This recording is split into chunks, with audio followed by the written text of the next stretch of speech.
नाज़रीन, पाकिस्तान की पहली इकनॉमिक समिट के शुरकाने मुल्क में इंतज़ामी यूनिट का क़याम बुनियादी मसाइल का हल करार दे दिया है। और इस समिट की तकरीब से खिताब करते हुए जो मारूफ वकील हैं और मेंबर जुडिशल कमीशन हैं एहसन भून साहब, उनके मुताबिक भी जिन्होंने कहा है कि आइन का जो आर्टिकल 1 है इंतज़ामी यूनिट्स बनाने की इजाज़त देता है। इसी पर बात करेंगे। मुज़म्मिल साहब तो स्टूडियोज़ में हमारे साथ मौजूद हैं।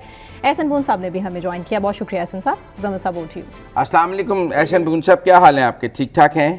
जी बिल्कुल ठीक ठाक हूँ, आप सुनाएं। बिल्कुल। एहसन भून साहब, जो हमें समझ है वो ये है कि जब तक कोई सूबाई असम्बली 2/3 अक्सरियत से अपनी बाउंड्रीज चेंज करने की इजाज़त ना दे और फिर उसके ऊपर वो तरमीम कौमी असम्बली और सेनेट की 2/3 से पास ना हो, तब तक किसी सूबे की हदूद बदली नहीं जा सकती मौजूदा आइन में। आप कहते हैं सीधी आर्टिकल 1 के तहत हुकूमत के पास इख्तियार है। ये नई बात आपने कर दी। ये शायद आपने मेरी पूरी तकरीर नहीं सुनी या ना ही बात सुनी है मुजम्मिल। जी मैंने 2 आर्टिकल का जिक्र किया, एक आर्टिकल 1 और दूसरा आर्टिकल 239 का। आर्टिकल 239 का सब आर्टिकल 4 जो है उसकी क्लास, वो ये कहती है कि कोई बिल सदर साहब को असेंट के लिए पेश नहीं किया जाएगा जिसमें किसी सूबे की बाउंड्रीज को आप अल्टर करें, unless that has been passed by a vote of 2/3 majority by the said provincial assembly. ठीक है। दूसरी बात यह है कि उसके जो अकाइयां हैं वो आर्टिकल 1 में है। आर्टिकल 1 में उन्होंने कहा है कि फलां सूबा पंजाब है, सूबा सिंध है, सूबा बलोचिस्तान है, सूबा KPK है, ये चारों सूबे हैं। और उसके अलावा वो तमाम एरियाज जिनको फेडरेशन अपने में शामिल करना चाहती है वो फेडरेशन कर सकती है। और उसके भी आपने देखा कि जब पहले फाटा और पाटा को हिस्सा बनाया गया तो आइन में बाकायदा तरमीम करके 2/3 मेजॉरिटी से ये शामिल किए गए।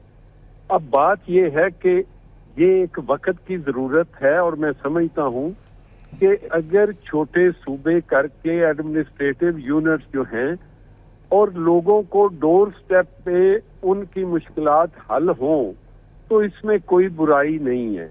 लेकिन मैंने यही वहां भी अर्ज किया कि अब ये वक्त की जरूरत है और पॉलिटिकल पार्टीज को कंसेंसस बेस्ड मिल बैठ के मुकालमा करना चाहिए, डायलॉग करना चाहिए, इख्तिलाफात भूल के करने चाहिए। क्योंकि आपका मुल्क जो है हर लम्हे ब्लीड कर रहा है और आप इंतजामी यूनिट्स जो हैं उनको जब तक आइन में तरमीम करके नहीं करते उस वक्त तक ये मसला हल नहीं हो। नहीं, पर देखें, बहुत सारे दोस्त ये कहते हैं कि 239 को अमेंड कर दें और वो 239 अमेंड करके ये कहें कि सादा अक्सरियत से नए सूबे बनाए जा सकते हैं जैसे इंडिया में है। और ये जो 239 है ये बहुत ही कॉम्प्लिकेटेड है, इस तरह तो सूबे बन ही नहीं सकते। और बहुत सारे लोगों की ये राय है कि अगर आप 239 को अमेंड करेंगे तो आइन का बुनियादी ढांचा ही ख़त्म हो जाएगा जिसके ऊपर आइन खड़ा है चारों इकाइयों के ऊपर। आप ये समझते हैं कि ये सूबे बनाने के लिए सादा 239 को अमेंड कर दें, उसके बाद जितने मर्जी सूबे बना दें, या सूबाई असेंबलियों की इजाजत को बरकरार रखना चाहिए? नहीं, मैं आपको अर्ज कर रहा हूँ, एक जो बात आप करते हैं ना ये इंतहाई मुझे समझ नहीं आई यहाँ लोगों के ये आर्गूमेंट को कायम करने की कि आइन का बुनियादी ढांचा। हमारे आइन में बुनियादी ढांचे नाम की कोई चीज नहीं है। सिर्फ और सिर्फ अदालतों ने 2 जजमेंट, पिंडी बार एसोसिएशन और दूसरी एक जजमेंट में उन्होंने अपने जो इंतजामी यूनिट्स, अपनी जो इख्तियारात हैं अदलिया के दूसरे, उनको सेव करने के लिए एक बुनियादी यूनिट अपना ढांचे की इस्तिलाह कायम की। अदरवाइज हमारे आइन में किसी बुनियादी ढांचे नाम की कोई चीज नहीं है। और हमारी जो असेंबली है उसको सिंपल मेजॉरिटी से आइन को तरमीम नहीं कर सकती और ये आइन में मैकेनिज्म दिया गया है। बाकी रही बात कि अगर 2/3 मेजॉरिटी से आइन में आर्टिकल 239 में तरमीम कर दी जाती है तो ये असेंबली का इख्तियार है, और उसके बाद अगर सूबे बनाए जाते हैं तो वो भी 2/3 मेजॉरिटी से होंगे। ये नहीं हो सकता कि आप सिंपल मेजॉरिटी से आइन में तरमीम कर दें। This is not possible. नहीं, आइन की पर 239 में आप ये भी तो तरमीम कर सकते हैं कि आइंदा सूबे सिंपल मेजॉरिटी से बनाए जाएंगे जैसे इंडिया में बनते हैं। नहीं नहीं नहीं, ये बात मैं आपको, आपके आइन की एक ये बुनियादी चीज जो है ये आइन में लिखा गया है, या तो फिर असेंबली ये करे ना। मैं आपको इसलिए ये कह रहा हूँ असेंबली का इख्तियार है, असेंबली उसको कैसे डील करना चाहती है। आप पार्लियामेंट को एक किसी मिस गाइडिंग स्लोगन के साथ अगर नथी करेंगे तो मैं समझता हूँ कि ये ज्यादती होगी। ये पार्लियामेंट का इख्तियार है आइन में अमेंडमेंट करना, और आइन में अमेंडमेंट ये मुझे समझ नहीं आती कि यहाँ शायद बादशाहत लोग अपनी कायम करना चाहते हैं, और लोग जो है वो कभी ये नहीं देखते कि इस मुल्क को किस चीज की जरूरत है, इस मुल्क के शहरियों को किस चीज की जरूरत है, और ये क्या करना चाह रहे हैं। हम सिर्फ और सिर्फ ये बात हम इसलिए मैं ये कर रहा हूँ कि कम से कम आइन के और कानून के तालिब इल्म होने के नाते मैं समझता हूँ कि आइन में तरमीम का इख्तियार पार्लियामेंट को है। वो खा ये इसमें से सूबों की राय को या वोट को माइनस कर दें तो ये पार्लियामेंट कर सकती है, उसके बाद 2/3 मेजॉरिटी से कर लें। एहसन भून साहब, मुझे आज बहुत सारे दोस्तों ने कहा कि जो इकोनॉमिक समिट थी वो तो एस्टेब्लिशमेंट के हामियों का एक इज्तिमा था, पर एहसन भून साहब जो जमहूरियत के लंबरदार हैं वो एस्टेब्लिशमेंट के हामियों में खड़े थे, ये भी कोई पसंद नहीं है की गई बात। मैं आपको ये बात बताऊं, एक जो मुजम्मल वो वहाँ सारे जो मुल्क से ताजर हजरात थे वो थे इकट्ठे हुए, और वो अपने मसाइल के मेरी बात सुन लें। जी बात सुन लें। बात ये है, यहाँ जब किसी एक शख्स या एक की विल के खिलाफ बात जाती है तो वो एक अपनी इस्तिलाह कायम करते हैं कि जी एस्टेब्लिशमेंट। यहाँ तो हुकूमत भी एस्टेब्लिशमेंट के साथ है, अपोजिशन भी एस्टेब्लिशमेंट के साथ बात करती है, और ये सारी की सारी चीजें जो हैं ये इनके साथ है। हमने बहैसियत एक कानून के तालिब इल्म के हम हमेशा बात करते हैं जो आइन और कानून इजाजत देता है। इसलिए ये कहना कि जी वहाँ इज्तिमा था, एस्टेब्लिशमेंट का इज्तिमा है, एस्टेब्लिशमेंट तो सारी जो है वो सारे मुल्क में ही फिर रही है, हम क्या करें उसको। ये हमारे दाएं बाएं आगे पीछे सारे एस्टेब्लिशमेंट ही एस्टेब्लिशमेंट है। आप भी एस्टेब्लिशमेंट बैठे हुए हैं हमारी जो आप, ठीक है ना।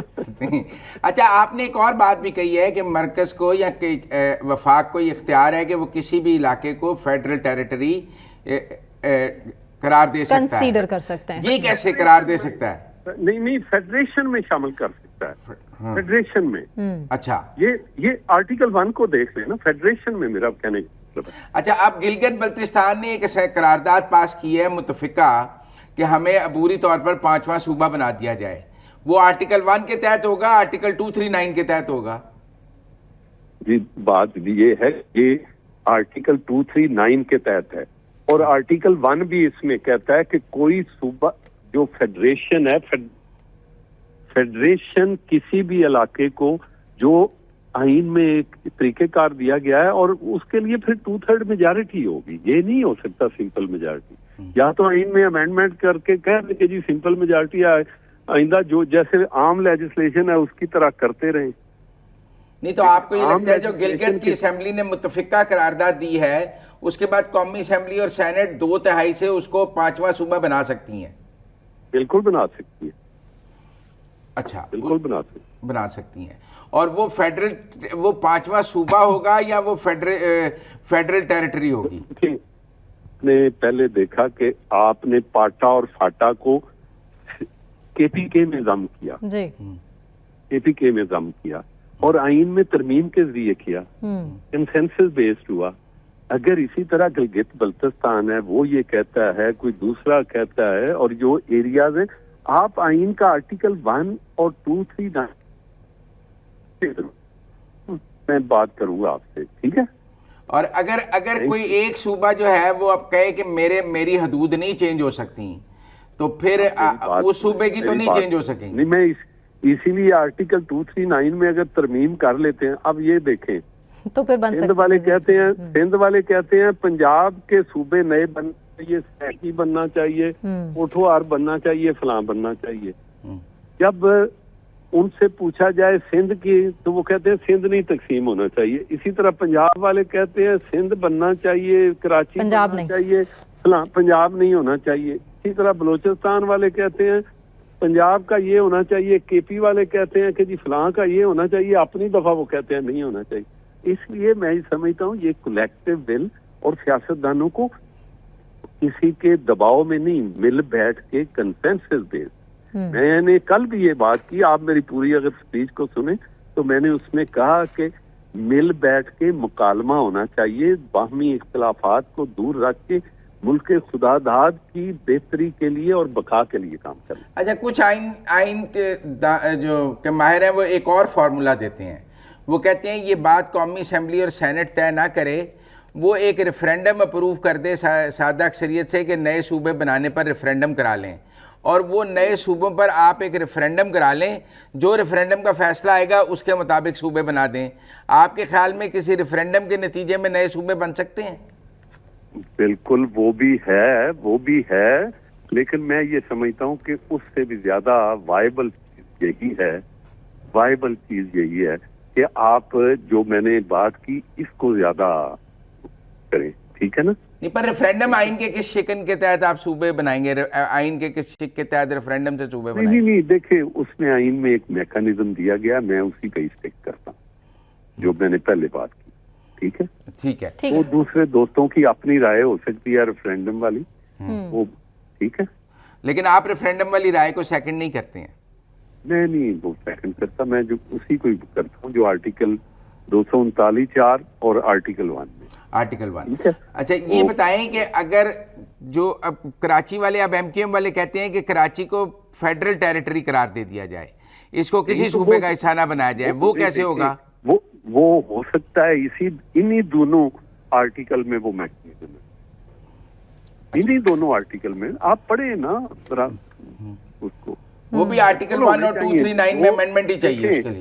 कल को देखें, अगर फेडरेशन को जरूरत है पोर्ट की, फेडरेशन को जरूरत है ग्वादर की, फेडरेशन को जरूरत है पसनी की, तो फेडरेशन जो है वो उसी मैकेनिज्म के जरिए वो फेडरल टेरिटरी डिक्लेयर कर सकती है, ठीक है, लेकिन 2/3 के साथ। ओके, हाँ 2/3, सिंपल मेजोरिटी से नहीं, सिंपल से नहीं, 2/3।